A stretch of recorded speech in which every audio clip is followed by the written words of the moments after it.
Pop quiz hotshots. If you had to keep one game from each console, what game would that be and why? So this is the third and final episode in this series that I'm doing. I had a lot of fun putting this together. This video has taken a little bit longer for me to do.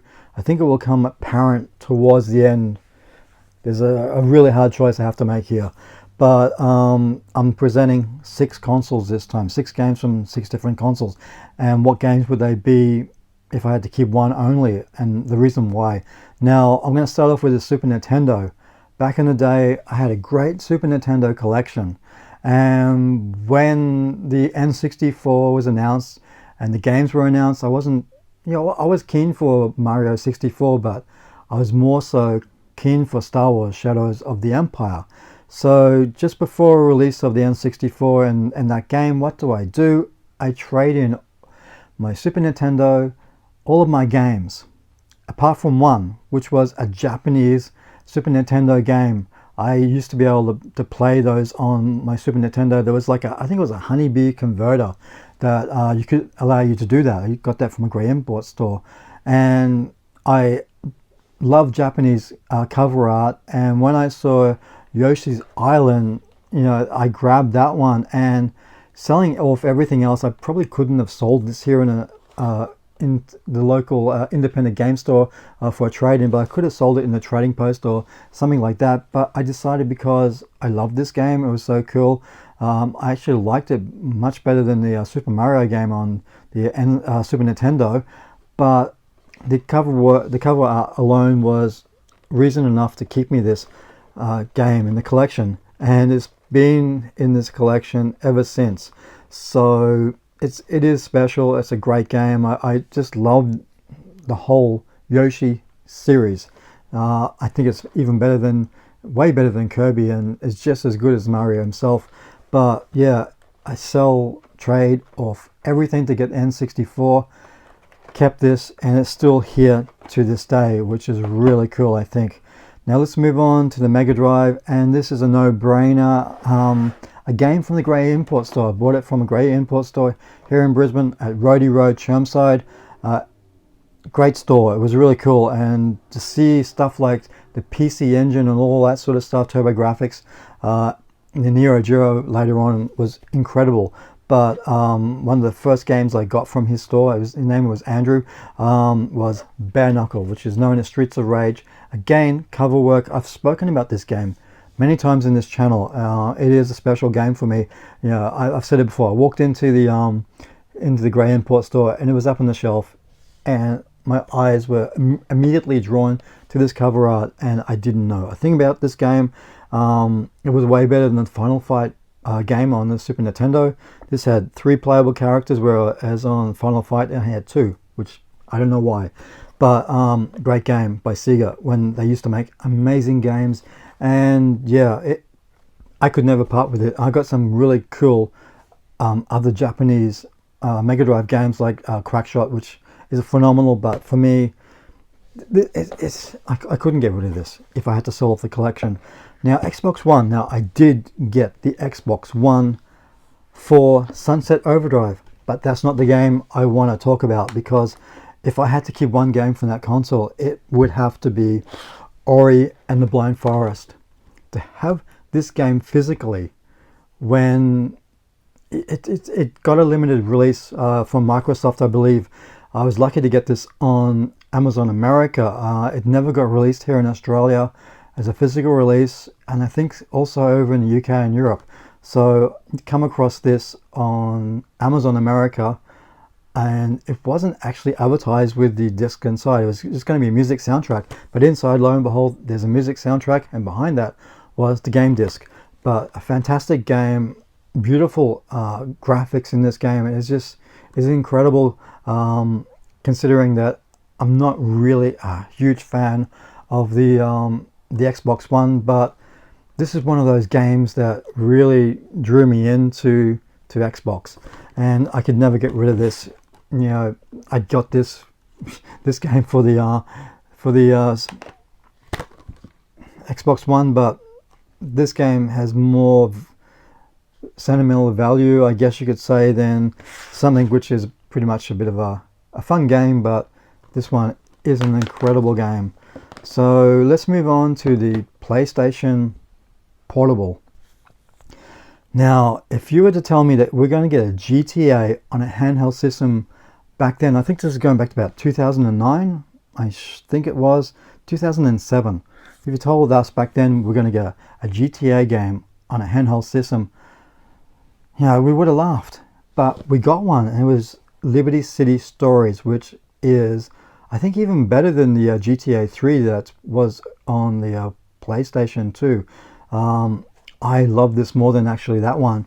And I've got the I think it's the Vice City Stories in the PlayStation Portable collection. But for me, I love the story of this. It did revisit those, to me, those classic locations in the GTA 3, and I just love listening to Laszlo on the radio. I seriously would just drive around the streets of Liberty City listening to Laszlo.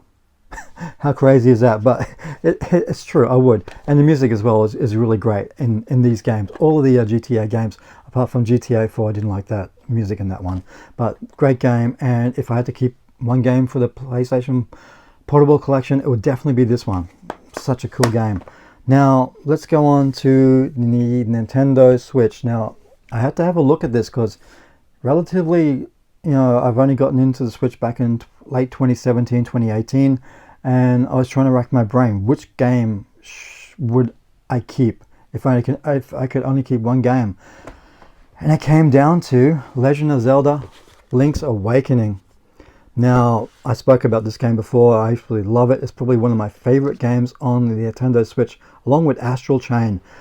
This one just picked it up because of the sentimental value for me, because I've been a huge fan of the Link series since Super Nintendo. And why I didn't pick this, Legend Link to the Past or whatever over this one, I don't know. But probably because I don't have the Link to the Past anymore.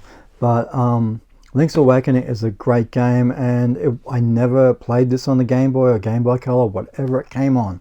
I never owned those consoles or handheld systems. So I went in, didn't know anything about this game with fresh eyes, I guess you could say. It was a visual masterpiece. Some people did complain about the way it looked. I loved it. I mean, Nintendo are always reinventing the Zelda series and the overall look and feel of it, and this game came out of nowhere, and that was really cool. But if Nintendo could please give us a remake of A Link to the Past, I would be very happy. So that's a game I would keep. And to finish this off, Sega Master System. Oh boy, this is hard, because when I got rid of my Master System, I kept two games. Wonder Boy 3: The Dragon's Trap and Phantasy Star. Now, the whole premise of this video is, if I had to keep one game for each console, what would it be and why? I could cheat and say, guess what, I'm going to keep both games, but I'm not going to do that. I'm not going to do that. But it's just, it's racking my brain, because both games are very important to me. The game that got me into gaming, the first RPG I ever played, and would lead down to me playing many RPGs over the years. Platform game versus an RPG. Platform game you can play over and over again, whereas RPG you've visited a few times maybe. And I this is back in, I think 30 years ago I played both of these games, and they're both on new consoles now. This is on the PlayStation 4, Switch. This is digitally on the Switch at the moment. I could have said, guess what, I'm going to pick this one and put this on the Switch, but I'm not going to do that. We have to go back all those years ago, and when my mate introduced me to gaming, we were so hooked on this game. We both owned this game, whereas he wasn't into RPGs like I was. I owned this game. He didn't own it.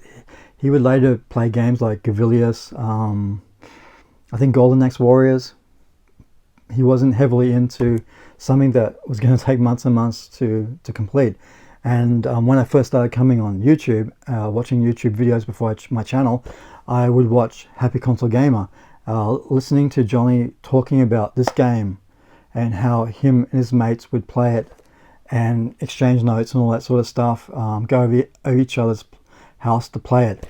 I didn't have that same experience as him, and I have to go with Wonder Boy 3: The Dragon's Trap, because I had the similar experience as what Johnny had with this one, but for me it was with Wonder Boy 3: The Dragon's Trap with my best mate. We would help each other out when we got stuck. As soon as we turned into a different character and was able to go to different areas, it was like whoever got there first would ring the other one and saying, oh, guess what, you climb up this thing and you go, as Mouse Man, you can go climb up the ceilings and walls and do this and go to different areas. I was like, oh my god, I'm not up there yet, I need to get to that stage. But we would always converse with each other when we would discover new things and find new areas. So I guess for that reason, this game would have to be the game that would keep in the collection, because of those memories. I didn't have those memories like Johnny did for, Happy Console Gamer did for a game like this. I didn't have those memories. I wish I would have had somebody that was, into this game at the same time as me, but it just didn't happen. Even my best mate didn't like this one. But this one we played so much. Even after we finished it, we go back. I think every year or so we replayed this game. The Sega Olympics, I talked about that before. We would have these competitions and stuff, and we'd sit down and play these sort of games. But I've had a lot of great memories with my mate playing this game. So that's the reason why, if I had to keep one game from the Master System, I really want to pick this one. But yeah, this would have to be the one because of those memories. So that's it. That is, oh man, I went into this not knowing which one until I started talking about those memories, and that's what it all comes down to. I think the memories. I didn't have those memories, unfortunately, but listening to Happy Console Gamer talk about this, I wish I was his neighbor. We would talk for hours about this game. But yeah, Wonder Boy 3: The Dragon's Trap. So that concludes. If I had to keep one game for each console, what would it be and why? I'm still, I don't know. But yeah, it's done. I've made my choices. That's it. Thanks very much for watching. Don't forget to like and subscribe. And I'm already regretting this, but I've already said it. Until next time, bye.